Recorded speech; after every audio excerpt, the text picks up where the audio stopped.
Hey everyone, welcome back. You've got Marcel here. So a long time ago, back when I was a young snake and I had just developed my channel, I made a video dating foreign women.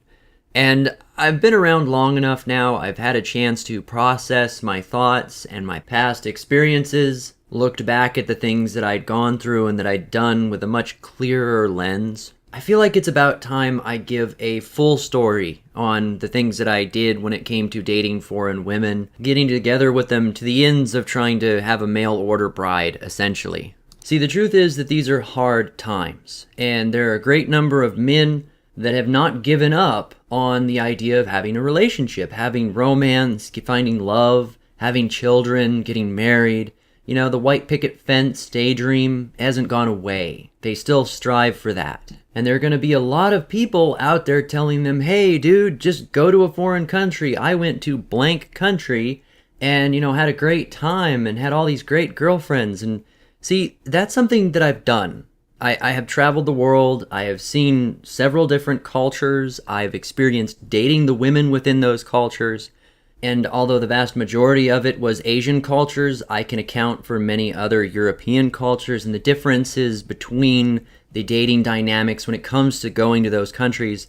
So I can offer some really solid advice. And I'm going to try to frame this less in a just don't date women perspective and more as a general, like if you were to do this, this is how you would want to do it perspective. A way to kind of set yourself up for the best potential scenario. Now, granted, hands down, I don't recommend doing it, especially in the perspective of getting married, but there's some things that you can come to expect. First of all, and this is the country that I have the most experience in, I don't normally, and in the past, I haven't dimed out any countries that I've been to specifically. I never really believed that the location of a woman has much to do with her personality or the capabilities of women in general, more as that it just influences how the woman might behave because of what she's allowed to do. In other words, women are basically the same no matter where you go. But for the sake of clarity, I will tell you that I have been to the Philippines 3 times. Out of all the countries that I've traveled to, I had the best dating experience there. When it comes to having,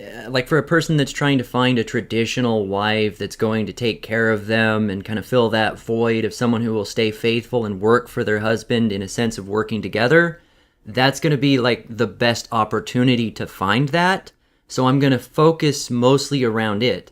But before anyone starts to think that I'm bashing their culture in any way, let me throw some things out here. First of all, they are the friendliest people you will ever meet. In a general sense, when just like interacting with strangers, they're always smiling, they're always respectful, they're polite, they're compassionate, they're always finding ways to laugh and enjoy each other's company. You don't understand like the level of discipline and respect that comes into a culture like that until you've actually been there and been around it.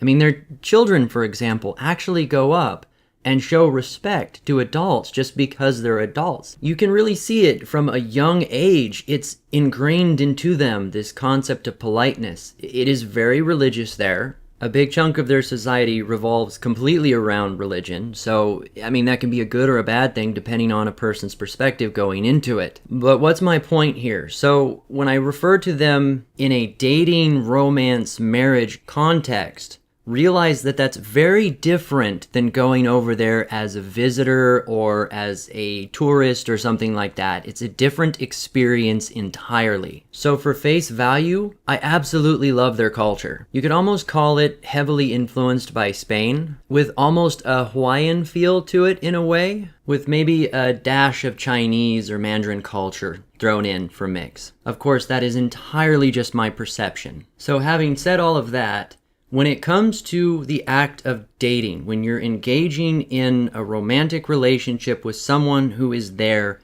recognize that that nullifies all of the pre-assumptions of niceness or expectations of how you're going to be treated. You're then a player in the game. All other bets are off. So focusing mostly on my experiences there, spanning several months at a time, Here's what you can expect. First things first, when you travel to another country, you are shuffling your market value for better or worse. If you go somewhere like the Philippines, they value pale skin there. And that's not a judgment, it's written all over their advertisements. Silka soap, for example. It's got, I think, papaya in it. It's supposed to actually lighten their skin. Just look at their marketing. Everything is making skin lighter. It's the inverse of coming to America and seeing everything making the skin darker and tanned. There's a big reason for that, and it has to do with social class. That is, a person who works constantly, especially if they're out in the sun working, they get a lot tanner. And if they're out in the sun working, they're probably not making a whole lot of money. So they associate skin tone with class and how hard a person has to work. I don't know if that's directly related to whether or not a person that someone meets in the US is more novel because of the color of their skin, or if there's a reverse working class concept that those who get more leisure time and can go out and tan and afford to do that have more money and more class versus a person who is just different. I don't know which of those would play part into the way America plays it out. But I have seen that a lot of women or people in general in the US that are foreign, that are exotic, get a lot more attention than a local person. Perhaps many of you have seen that too. Moving forward, when it comes to the type of country that you're going to, you need to recognize where you will fall on the social scale. Because if you go to a third world country, which I actually have no issues with that, it can be nice depending on where you go. Versus if you go to like a European country, you could actually be putting yourself lower on the social scale than you would be in your own hometown. Sadly, a lot of that plays into what the money is worth. The US dollar is worth more in some countries than others. I mean, you try to trade that in for euros, you're going to feel broke. Sure, the fact that you were able to travel counts for something, but not that much. But let's pull this all back onto topic. So, during my time in the PI, I was treated like royalty. I was pampered, I was respected, I was treated as any person would ever dream of. But the whole time you're getting shoulder rubs and handshakes, you're not noticing that your money's getting siphoned off on the side. As I've said in previous videos, I was the biggest mark in the room. Everybody wanted to be around me, everybody wanted to talk to me.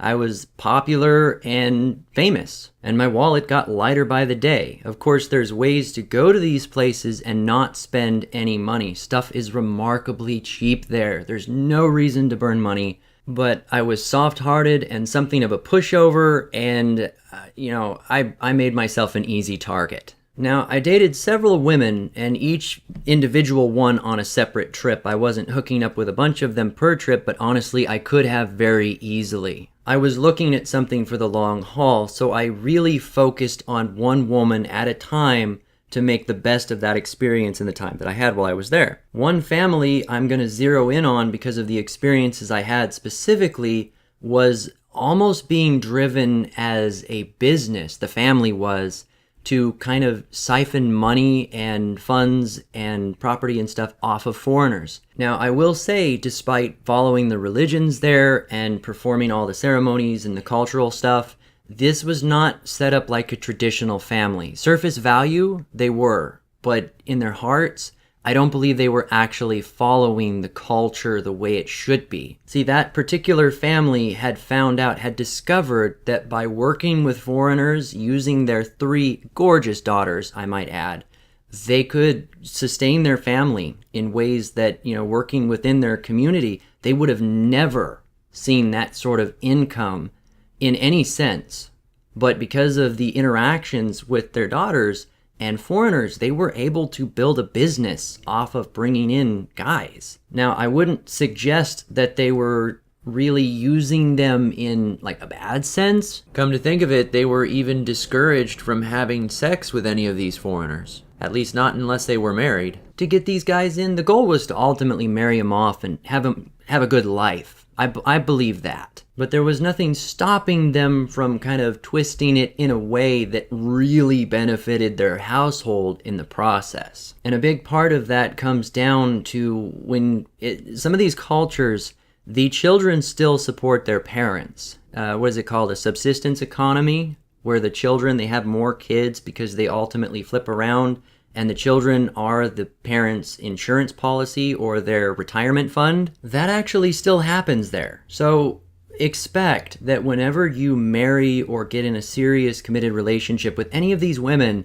that they are going to siphon money back to their parents. And it may be to the ends of, for example, getting them into the US, getting family members married off too. They're going to use the advantage you give them in any way possible. Even to the detriment of the relationship, family will come first. I'm sure many of you have heard it before that your best opportunity to make a relationship like that last is to keep them in their home country, and I cannot preach that enough. You have to marry them there if you want them to not become Americanized. So focusing in back on that one family again, the 3 daughters, okay, the eldest daughter actually hooked up with one of my colleagues back when I was, traveling in the military, and he got her pregnant and then dumped her dead on her feet. Never did anything to take care of the kid, and I wound up being this kid's godfather. Now, it was the second to youngest daughter that I wound up dating. I actually didn't mention they had a 4th daughter, but she was below my standard of dating age. I think she was 16 or 17 at the time. So, Philippines, I believe the legal age is 14, but she wasn't really involved in what her family was doing with foreigners and stuff, obviously. But out of the 3 elder daughters, I had experiences that showed me I could have hooked up with any one of them at any given time as long as I was willing to engage in bringing them to the US, into funding their family. It was literally acquisition of resources. So there had to have been a solid exchange.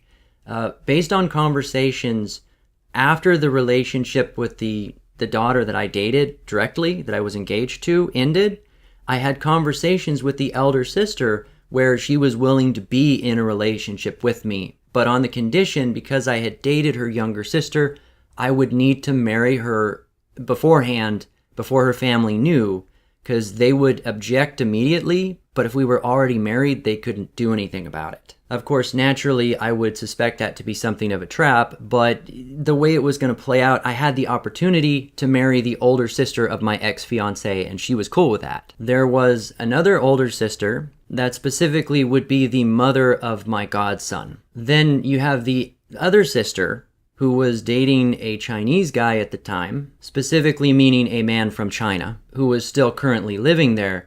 And I had asked that sister in conversation one point when we had a chance to sit down and talk. This is when I was still engaged. I said, so if I were to ask you to move with me to America, would you do it? And she just said, yes. Just solid answer.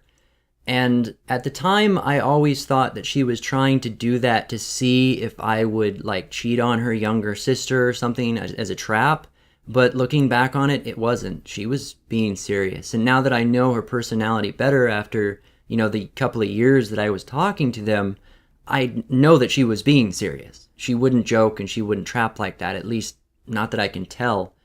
There was a number of situations where she threw me really, really big hints and clues that she was down for it. A good example is in the US, occasionally when someone's injured, you know how they'll point at it and say, kiss it to make it better, in a joking sense? I mean, maybe it's kind of an off joke unless they're family or a loved one or something, but as a joking sense, I made a comment to her, kiss it. But the way I phrased it in their native language, let me see, I'm a little rusty here. Halakan mo ako. Kiss me. And she automatically took on a sexy pose and was like, where? Well, I pointed down at my injury and looked shocked and said, doon, there. She looked so disappointed. I don't think that the humor translated well, but thinking about it after the fact, it was holy crap. She was asking me where did we want to kiss? And this is when I was still engaged. See, the allure of being able to help their family, to have a comfortable life and establish something of a guarantee of survival and comfort for everyone is worth being with someone they wouldn't normally choose on the average day.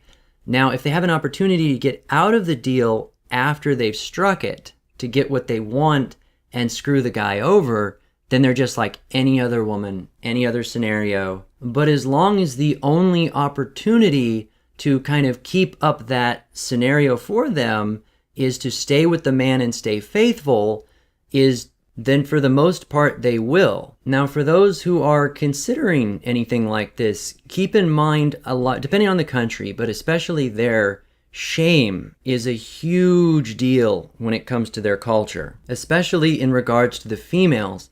So things like hiding the Facebook and not becoming friends on it, downsizing the marriage, pretending like you're not really a husband or a boyfriend, those are all massive red flags, because if they're trying to hide it, there's a massive reason for that.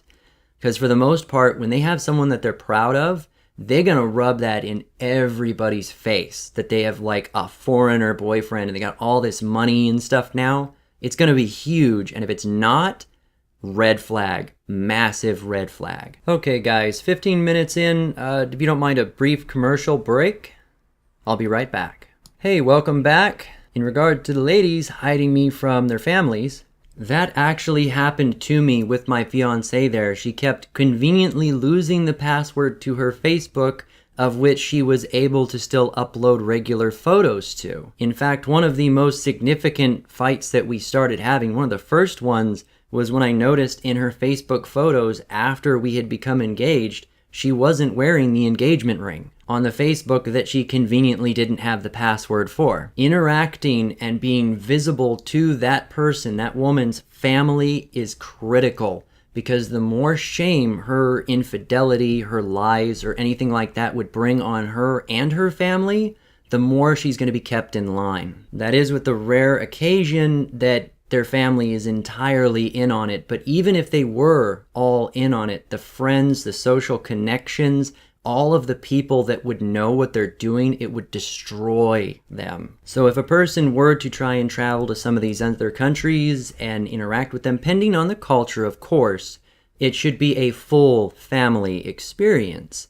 Mostly so that everybody knows who you are and you know exactly what you're getting yourself into. Furthermore, I have mentioned in several previous videos the importance of knowing their language. Let's incorporate culture in that as well. If you know what their culture is supposed to be, what their language is, and how they're generally supposed to behave, you can have an advantage, an edge that not necessarily makes it equal, but at least gives you a fighting chance. Every single time that I was approached by a woman on the streets, not like street corner, but just, walking through malls and stuff, beautiful women would just come up to me and be like, "Hey, how you doing? Let's hook up," and stuff. Almost every one of them had a conversation with a friend right beforehand, within earshot, that warned me of what their true intentions were. The only reason that I caught it was because I knew their language. It was all spoken in their foreign tongue. Another thing to recognize if a person's really considering doing this after everything I've said is that it is almost impossible not to get screwed doing this kind of a trip to visit someone through the internet. And I recognize that when starting out in dating these kinds of people in other countries, it's the only resource you have. It's the only way to get in contact with them. So to say you can't use the internet to have a good experience there seems disingenuous, because you have to. But here's how it works. This is what you could call the meat of the video if someone's going to do it. You have to be willing to practically throw away an entire trip, one whole visit. Now, there's no guarantees that it will be a waste. It's going to be a good experience regardless. But if a person's going over there to genuinely meet women for the purposes of either having a lot of fun while you're there or establishing some kind of a relationship, recognize that you are not going to meet those women over the net. It won't happen. Don't be throwing a bunch of examples at me while, oh, my friend did this and they did that and they're still together and they met on foreign country. I don't care.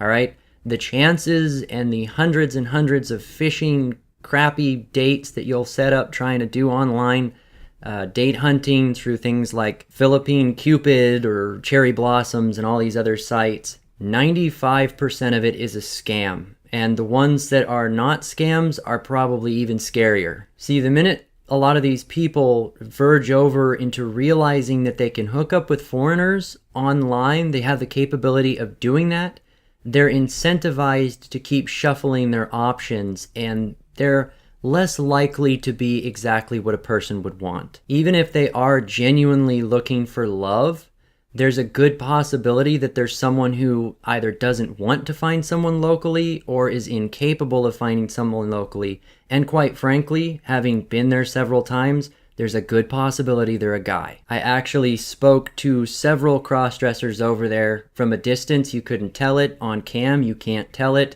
And I met one that actually owned a sports car that a foreign man had bought him thinking that he was going to be his girlfriend. It is a huge business, but where the whole internet sites come into play, where they are useful to a person trying to get over there, is that you can establish a connection and go over there with a place to stay. So you play it off, and I would never suggest anyone lie, but you play it off that you're going to go over there and spend a few weeks to a month with that person to the ends of getting to know them. Now, of course, there's probably going to be love talked about, marriage talked about. It's going to come up before someone will agree to let you stay with them. A woman will agree to that, her family will. But assuming there's at least a little bit of a context that you're not committing to marry them when you get there, for example, there's that plausible deniability that you haven't met them in person yet. And that's actually important before you want to marry someone. And it would be kind of a red flag if they didn't care about meeting you in person first.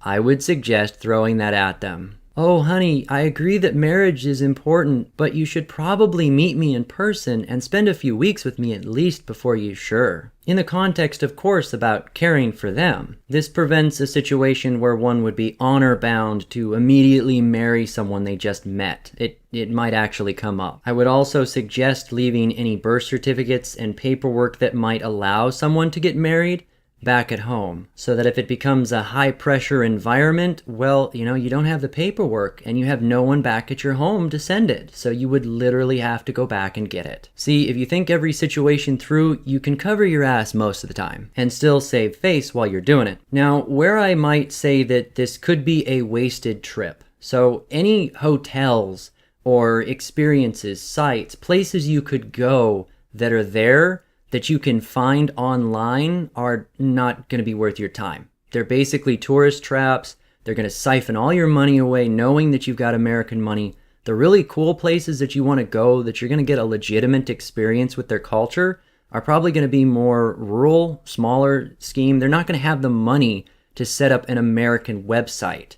And you don't want to really go places that you can find online. Just take my word for that. Furthermore, if the relationship that you have set up online doesn't turn out right, if it's not exactly what you'd expected, being honest, people, it's going to be that case most of the time. They are not who they say they are. Just kind of expect that. Give it some time with them, though. Give them an opportunity, give them a chance, play a little ignorant maybe, and while you're there experiencing the lifestyle with them, steely-eyed, look around and see what's going on. Find different scenes, different places a person could stay for cheap. Find an escape route if you want one. Now, there's always an opportunity you'll love the experience, but go there with the mindset of spending the entire time with that one woman and that one family group. But while you're doing that, scope out the whole scene. And the reason why you're doing it is now you've got an address where you know people, a location where you know where not to go and where to go, where the different sites are, where different hotels that are local might be, where you could actually get an affordable deal staying there. You're going to learn where the bad people are because they're going to want to protect you and shield you from them, where banks are that you can exchange money and places you could go if you needed safety or help, finding out where the embassy is. Some of this stuff you could get online in theory, but you don't know how updated or accurate that information is and whether or not the location is legit. I mean, it could be a trap, it could be bad, and just happens to have made a website. This is all stuff that this family that you're staying with is going to know and probably going to endow upon you that you can use later when you go back, whether or not you actually go back to stay with the same woman. Are you starting to track where we're going with this? Now, it may be possible in different scenarios to hook up with other people while you're there with the girl. I don't recommend that. One, because it feels a little dishonest to me. Maybe a person doesn't care about that. But for the most part, when you're there staying with the family and you don't know entirely what to expect, you don't want to screw over your assets of being able to find a way out unless you're very comfortably established and you know exactly what you're getting into, and you can't typically do that over like a week or two. Now, regardless of how your first visit plays out, how it rolls through, whether or not you make commitments to the girl or don't, if the relationship succeeds or does not, assuming you have established such a scenario where you're just not able to get married at that particular visit and none of it's your fault, it's all just the way it played out, you wind up either going to the airport to leave but not actually leaving, which is risky because they could still see you if you don't go far enough, or you leave and then come back 6 months, a year later because you know that environment. At that point, you wouldn't actually need their help as much, or at least you could feel a lot more comfortable. Maybe that point you travel with a friend instead of going to be with a family or something. A couple of guys, maybe a few of them pooling their money together to go to the PI or to a foreign country knowing that they have someone that's there that knows the environment and better yet knows people there that you could drop in on if anything went wrong is a huge asset. If you went there without informing the woman that you had gone there previously to see, you could theoretically show up at her door and say, "Surprise! I'm here to visit you. Haha, you never expected me." This is an awesome technique because the shock and surprise gives you a little better taste of who she actually is, and you could play it off that way. But in reality, you and your buddies went over there and ran out of money. That could actually be what happened. But it would be framed in the context of a loving surprise that you all went over there and, you're there wanting to just see her and see how things are going. And, she has an opportunity of meeting your friends, even if you went alone. But I would recommend that one would hide their plane ticket as to not get caught. I guarantee there's going to be a situation where they're going to ask, "How long have you been here?" And it'd be best to have an alibi if that gets asked. Finally, and I would say the most important thing that I can recommend if a person is just solely going there to meet women, like in a normal day-to-day context, do not go to a bar. Furthermore, do not go to tourist trap locations. You have to go somewhere rural. In the case of the Philippines, for example, don't go to Angeles. Don't go to Subic. I would even avoid Manila for the most part. I, for one, would recommend like Butuan City. It's right next to Mindanao. Don't let the worries about Mindanao scare you too much. They make big news when a single person gets shot there after like an entire year, and people here in the US get shot like every hour. It just doesn't make news here, but it does make news there. It's not dangerous there. Granted, let me correct myself here. It wasn't dangerous there years ago. With the exception of a couple of really sneaky pickpockets. You can lose your wallet there pretty easily. It was so much safer than American standards, it was ridiculous. It's all about how the news portrays things that happen within society that makes all the difference. But falling back on, you need to do your own research. To clarify my point before though, don't go to bars because men go to bars, especially foreign men, to hook up with women who are ultimately just prostitutes. Sure, they'd love to get married, they'd love to latch onto that foreign guy with loads of money, but they don't have his best interest in heart, and they're going to be the easiest catch to get because they want that attention, and it's exactly what they're looking for. If you go into bars to meet women, you're prey. And it doesn't matter how much money you have, you're just the biggest target in the room. You can't do it. That includes clubs, dance clubs, any place where, foreigners, tourist traps are going to be. Don't go there. Some of you are going to roll your eyes at me right now, but the best place to meet women in these countries, if you're going to try to meet them when you're there, which is the only way to not get fished through a website, would be at like libraries or working during their day jobs, like at restaurants or at schools, libraries, colleges perhaps, but I don't necessarily think that a woman that's gone to college there is maybe the best option because she's going to need to pay it back, even though it's like a month's pay to us. The point is, if the woman is working and is out doing something productive with herself, she most likely doesn't have the money from foreigners that would imply that she's more dangerous, that she was going to be out simply to get that money. Finally, something to consider when it comes to all of this is protect yourself and protect your money. These women are going to want to get pregnant, and they're going to phrase the concept of getting pregnant like, if you really love me, you'll feel safe with using no protection, or they'll make a huge deal about the fact that you would trust them that much. And, guys are guys. They're gonna probably lean towards that anyway. I would hope that most of my brothers out there are gonna be smarter than that, but if they're not, just play it safe. I had legitimate conversations with these people in person where they said that they were able to trap their husbands through children. And this is an accepted thing. Like when a woman is having issues in the marriage, the relationship with her man, she would get pregnant intentionally to force him to stick around by the rules of their own culture. Now, a foreigner, at least in this day and age, maybe that's changing fast, has the ability to duck out and escape. And that shame of like having a bastard child, if you'll forgive the term, doesn't apply to him because he's not trapped there. He can escape. Keep in mind, none of that applies if she can get a hold of your social security number. If she can, then our lovely gynocentric society will chase you down and crucify you willingly, happily even. So, I don't know. I wouldn't necessarily suggest carrying around a fake passport, but one could probably print off a fake social security card with a fake number where it's easy to find. If for some reason the woman were to sneak in and grab it or demand that she were to see it, it could be an easy out, and then the guy would have a red flag and know to get out of there as soon as possible. He could maybe show her the fake one and then just recognize her true intentions. As far as getting them pregnant and running off, though, it happens all the time. And a lot of foreigners take advantage of that, and the women there kinda know it. Case in point, my boss in the old days doing that to the older sister of my fiancé. But even in that scenario, she's going to be having an Amerasian kid, which, according to their words, and this is coming from their mouths, not mine, is almost an automatic movie star because of their looks, their skin tone,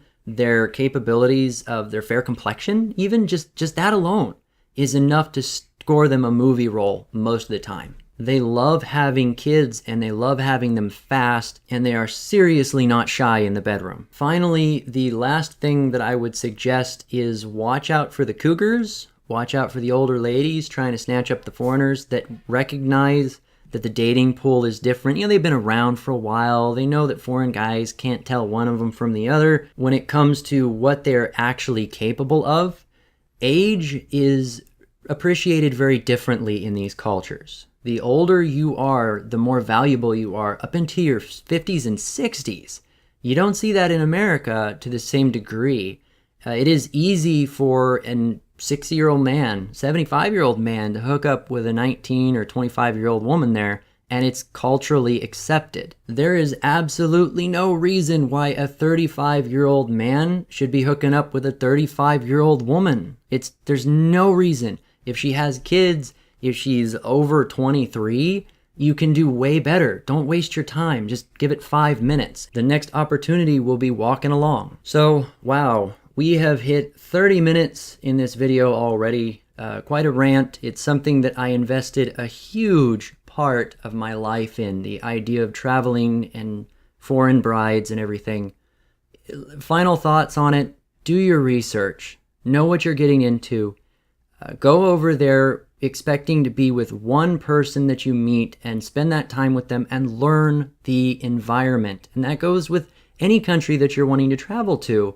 Because if you jump in head first and don't know what you're doing, or you follow all of the classic American cliches like popping into bars and stuff, you're going to get in a bad situation. Of course, granted, this is all from my experiences and my perspective, and it's a little dated. Things may have changed drastically in the last 5 to 10 years, and I wouldn't have been aware of that. And as always, I would recommend that in any scenario, any country, dating leads to more problems. Women lead to more problems. And if they don't fit along directly with your goals, as far as what you're willing to contribute to them and what you're willing to lose for the experience, reconsider what you're going to gamble with in your life. Finally, and this is also from a vast amount of experience, if you don't have the money to waste a trip to the country, one extra trip with no intentions of, flirting around and going and having fun and all this other stuff that you want to do,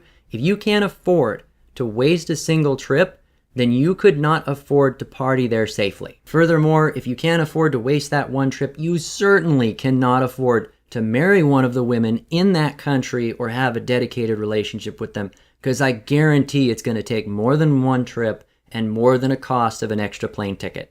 Like, there's hands down, no doubt. All right, guys, that's about all I have to say for today. If you have questions, I will do my best to answer them down below. I know that this is a pretty huge topic, and I invested, several hours into recording it, so it's important to me in the context that my experiences might be useful to others and maybe save them from making my mistakes.